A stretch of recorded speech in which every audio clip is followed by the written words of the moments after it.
Hello France, ഗോട്ടിൽ നിന്ന് ഒരു അടിപൊളി കിടുക്കൻ അപ്ഡേറ്റും അതുപോലെ ദളപതി 69 തുടക്കം തൊട്ട് ഇതുവരെ എന്തൊക്കെ ഉണ്ടായിരുന്നുള്ള കാര്യവും നമുക്ക് ഡിസ്കസ് ചെയ്യാം.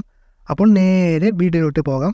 അതിനു മുൻപ് നമ്മൾ സെക്കൻഡ് ചാനൽ ലിങ്ക് ഡിസ്ക്രിപ്ഷനിൽ കൊടുത്തിട്ടുണ്ട്, എല്ലാവരും ചെക്കൗട്ട് ചെയ്ത് നോക്കുക. ആദ്യം വിവരം വന്നത് ഗോട്ടിൽ നിന്നാണ്. ഗോട്ടിൻ്റെ സോങ് കൊറിയോഗ്രാഫ് ചെയ്യുന്നത് ആരാണെന്നുള്ള അപ്ഡേറ്റ് ആണ്. റീസെൻ്റ് ആയിട്ട് ഏറ്റവും വൈറലായ സോങ് ചെയ്ത ആളാണ്. ഗുണ്ടൂരുകാരിലൊക്കെ ചെയ്ത സോങ് കൊറിയോഗ്രാഫറാണ് ഗോട്ടിലും ചെയ്യുന്നത്. എന്തായാലും ഗോട്ടിൽ ദളപതിക്ക് ഒരു എനർജി TV ഡാൻസ് തന്നെ കാണാൻ സാധിക്കും. ഇതിൽ എത്ര ഡാൻസ് ആയിട്ടുള്ള എത്ര സോങ് ഉണ്ടെന്ന് അറിയില്ല. എന്തായാലും ഒരു 2 മിനിമം ഉണ്ടാകാണ്ടിരിക്കില്ല എന്ന് തന്നെയാണ് ഗോട്ടിൽ തോന്നുന്നത്. ലാസ്റ്റ് വന്ന ലീവിലൊക്കെ വരാനുള്ളൂ. ഇതിൽ 2 ഉണ്ടാവും തോന്നുന്നു, കാരണം കുറച്ചും കൂടി എൻ്റർടൈൻമെൻറ്റ് കാറ്റഗറിയിൽ കൂടി വരുന്ന പടം കൂടിയാണ് നമ്മുടെ ഗോട്ട്. അപ്പോൾ എന്തായാലും എല്ലാ സോങ്സിന് വേണ്ടിയും വെയിറ്റ് ചെയ്യാം. ഇനി ദളപതി 69 കാര്യം നോക്കുകയാണെങ്കിൽ, ദളപതി 69 വേണ്ടി കഥ പറഞ്ഞിരിക്കുന്നത് 8 ഡയറക്ടർമാരാണ്. കാർത്തിക് സുബരാജ്, വെട്രിമാരൻ, H. വിനോദ്, ത്രിവിക്രം, ഗോപിചന്ദ്, RJ ബാലാജി, അങ്ങനെ ലിസ്റ്റ് തന്നെ ഉണ്ട്. ഇതിൽ ആദ്യം തന്നെ ഗോപിചന്ദിൻ്റെ സ്റ്റോറി ദളപതി റിജക്റ്റ് ചെയ്യുകയുണ്ടായത്. പിന്നെ ബാക്കി കുറച്ച് പേരെയും കൂടി ഒഴിവാക്കി. പിന്നെ വന്ന ലിസ്റ്റ് നോക്കുമ്പോൾ അതിലുണ്ടായിരുന്നത് കാർത്തിക്, വെട്രിമാരൻ, ത്രിവിക്രം, RJ ബാലാജി, H. വിനോദ് എന്നിവരാണ്.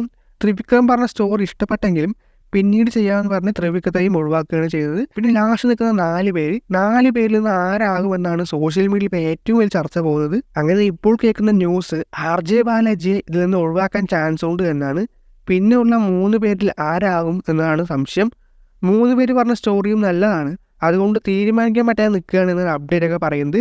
പിന്നെ ഇടയ്ക്കൂടെ ഈ പൊളിറ്റിക്സും അതിൻ്റെ കാര്യമൊക്കെ നോക്കുന്നതുകൊണ്ട് തന്നെ കൃത്യമായ ടൈം ഇല്ലാത്തതുകൊണ്ട് തന്നെ അനൗൺസ്മെൻറ്റും വഴുകും എന്നൊക്കെയാണ് പറയുന്നത്. അപ്പോൾ നിലവിൽ ഇതിന് ലീഡ് ചെയ്യുന്നത് വെട്രിമാരനും കാർത്തികുമാണ്.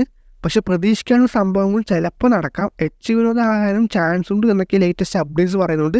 നമുക്ക് പ്രതീക്ഷിക്കാണ്ടും ചില കാര്യങ്ങൾ നടക്കാം. എന്നാൽ ലീഡിങ്ങിലുള്ളത് വെട്രിമാരനും കാർത്തിക് സുബരാജുമാണ്. H. വിനോദിനും ചെറിയ ചാൻസ് ഒക്കെ ഉണ്ട്. ഇപ്പോൾ ഈ 3 പേരിൽ ആര് വരുമെന്ന് തന്നെയാണ് നമുക്ക് കാത്തിരുന്ന് അറിയണം. ഇതൊരു വലിയൊരു പോരാട്ടം തന്നെയാണ്. ഇതിൽ വിന്നറാകുന്നത് വലിയ പണി തന്നെയാണ്. അപ്പോൾ ഈ 3 പേരിൽ നിങ്ങൾ ആരെയാണ് ചൂസ് ചെയ്യുക എന്ന് കമൻറ്റിൽ പറഞ്ഞാൽ മതി. പിന്നെ താഴെ കാണുന്ന ലൈക്ക് ബട്ടണും ഷെയർ ബട്ടണും കൂടി തട്ടി വിടുക. പിന്നെ സൈഡിൽ കാണുന്ന സബ്സ്ക്രൈബ് ബട്ടണും ബെൽ ബട്ടണും കൂടി തട്ടി വിട്ടാൽ കൊള്ളാമായിരുന്നു. എന്നാൽ പിന്നെ അടുത്തൊരു വീഡിയോയിൽ കാണാം.